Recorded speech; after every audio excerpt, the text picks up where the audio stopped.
Bonjour chers amis, je vais parler maintenant dans cette petite vidéo que vous pouvez dupliquer et propager et faire tourner sur internet. J'aimerais vous parler de l'onctionnite. C'est un terme bizarre, allez-vous me dire.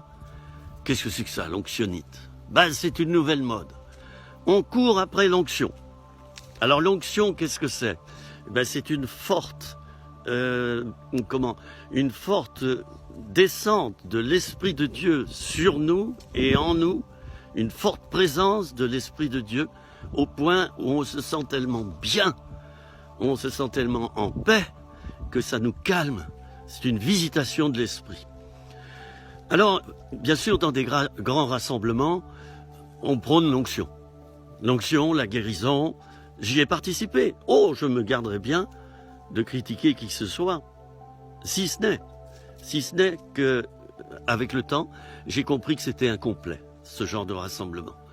Oui, rechercher l'onction et la guérison à tout prix. Oui, mais pour les chrétiens qui sont faibles et qui ne sont pas encore enseignés et affermis, ils vont se polariser là-dessus et ils vont courir de rassemblement en rassemblement. Allez, impose-moi les mains. Allez, je veux l'onction, frère. Prie pour moi. Oh, on est bien. Il y a l'onction, je me sens bien. On se shoot à coups d'onction. Mais on a tous besoin de sentir la présence de Dieu. Tous, sans exception. Et de sentir cette onction. Mais cette onction, nous devons la cultiver d'abord dans notre vie personnelle. Et c'est là que je dis c'est incomplet. Attention. Attention à cette mode qui consiste à aller chercher ailleurs ce que tu as déjà reçu dans ton cœur. La bénédiction, elle est en toi. L'onction, elle est en toi. C'est à toi de la développer dans ta vie personnelle. Et de ne pas forcément attendre le prochain rassemblement où tel grand prédicateur qui se fait aduler, tel un gourou, va monter sur l'estrade. Et puis là, toute la salle est en délire. Non, chers amis, là, il y a des choses qui dérapent. Je me garderai bien de critiquer un seul ministère parmi ces personnes que j'aime profondément. Il ne faut pas critiquer les ministères. Mais ce que j'ai à cœur, c'est de critiquer certains comportements pastoraux, certains comportements. Oui, là, on a le droit de dire que ça ne va pas. Et, chers amis, ça ne va pas. Il y a des déraillements. Il y a vraiment des choses qui se produisent à l'heure actuelle. Ce sont des modes, aussi bien au niveau de la louange à tout prix, à toute bastringue. On s'entend plus. On chante les paroles qui sont mises sur un rétroprojecteur, et puis on danse. Et puis, mais qu'en sort-il de tout ça? On ne comprend même pas ce qu'on dit. Il n'y a pas de temps de silence. Il n'y a pas de temps de prière libre dans l'assemblée. Ça n'existe plus maintenant dans certaines églises. C'est du bruit du début jusqu'à la fin des réunions. La louange qui va durer 1 heure, 1 heure et quart. Une petite Sainte Seine où on lit à peine les textes bibliques qui concernent la Sainte Seine. Moi, je dirais que c'est un pique-nique. Dans certains cas, c'est un pique-nique. On ne sait même pas ce qu'on fait. On mange le pain et le vin comme ça, comme on ferait autre chose. Et puis, il y a la prédication fleuve qui va durer 1 heure, 1 heure et demie. Les gens s'assoupissent, ils en ont marre, ils lisent dans leur Bible. Et puis, ils s'endorment et puis ils ne retiennent plus rien de ce qu'ils ont entendu parce qu'au bout d'une demi-heure, leur faculté de concentration est complètement altérée. Alors attention, non pas au ministère, aux dons reçus par les personnes, ça vient de Dieu, mais attention à la gestion qu'on en fait. Et à l'heure actuelle, je tire la sonnette d'alarme, il n'y a pas que moi.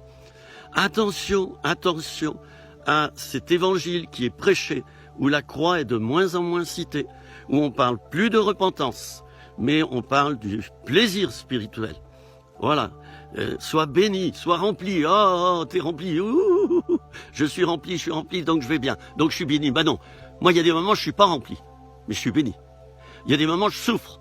Et je sors d'une année d'épreuve, où j'étais cloué sur un lit pendant 10 mois. J'étais béni. J'ai été béni au travers d'épreuves douloureuses. J'ai perdu ma maman il y a 15 jours. C'est une bénédiction parce qu'elle ne souffre plus. Et elle est toujours là, coucou maman. Elle est là, maman. Mais bien sûr qu'elle est là. Alors, dans tout cela, chers amis, la bénédiction, c'est d'être en union et en communion avec Dieu. Attention à tous ces courants qui circulent maintenant, où il faut à tout prix l'onction et la guérison, sinon t'es pas béni, tu vas pas bien. Ben oui, ça donne quoi? Ça donne des gens qu'on ramasse à la petite cuillère. Et moi, j'ai passé mon temps à ramasser plein de gens à la petite cuillère qui s'étaient fiés à cette onction, à cette mode, et puis qui finalement ont perdu la vraie foi, parce que au moment où arrivait la souffrance, eh ben ils se sont mis à plus prier, puis ils sont plus allés à l'église. Et voilà, Dieu me bénit plus, j'ai plus l'onction, donc voilà. Donc, alors il y a des bonnes choses dans le fait de chercher l'onction, mais attention, quand l'onction prend la place de Dieu, et c'est là le danger. Et j'ai appelé cette petite vidéo l'onctionnite. Quand l'onction remplace Jésus, quand c'est d'abord un ressenti au travers d'émotions que tu recherches et plus Jésus-Christ, c'est là que les ennuis commencent. Alors, alerte, attention, attention, attention. Et puis attention à cet évangile de la prospérité. Ah, faut tout avoir. Des bijoux, une voiture, de l'argent. Dieu me bénit. Il me bénit, j'ai la prospérité. Voilà, j'ai tout. Eh bien, excusez-moi, moi j'ai rien. J'ai plus rien à l'heure actuelle. J'ai une voiture en panne. J'ai plein de choses qui vont pas. J'ai plus rien. Mais ça, c'est le top. Parce que c'est ça ma bénédiction. C'est d'être pauvre parmi les pauvres comme Jésus-Christ était. Ou voyez-vous que Jésus-Christ courait après les foules. Au contraire, il les fuyait bien souvent. Et il aimait les contacts personnels. C'est ce que je fais depuis des années. Des entretiens personnels, il y a des délivrances. Ça ne se sait pas. Je n'en fais pas la publicité. Mais peut-être ceux qui regardent cette vidéo diront « Oui, c'est vrai, j'ai eu des entretiens avec ce frère et j'ai été béni. » Voilà les amis, attention à ce qui frappe aux yeux. Regardons au cœur, ne regardons pas à l'apparence. Et au niveau spirituel, faites attention. Jésus nous dit, quand tu pries, entre dans ta chambre, ferme la porte et là, prie seul dans le secret et là, ton Père te le rendra. Chers amis, ne courons pas après des réunions d'onctionnites, des réunions de shoot spirituel. Certes, vous ressortez, vous êtes bien, mais dans la semaine, vous sentez bien qu'il y a quelque chose qui ne va plus parce que vous n'êtes pas vraiment enseigné selon les bases de l'évangile. Et les bases, c'est quoi? C'est la repentance, c'est la croix, c'est souffrir aux suites du Seigneur. Nul n'est plus grand que le Maître. Si j'ai souffert, dit Jésus, s'ils m'ont persécuté, ils le feront aussi avec vous. Mon Dieu, que c'est bon d'être pauvre, que c'est bon d'être seul, que c'est bon d'être isolé avec le Seigneur, parce qu'on a tout. Je puis tout par Christ qui me fortifie. Soyez bénis les amis, à bientôt.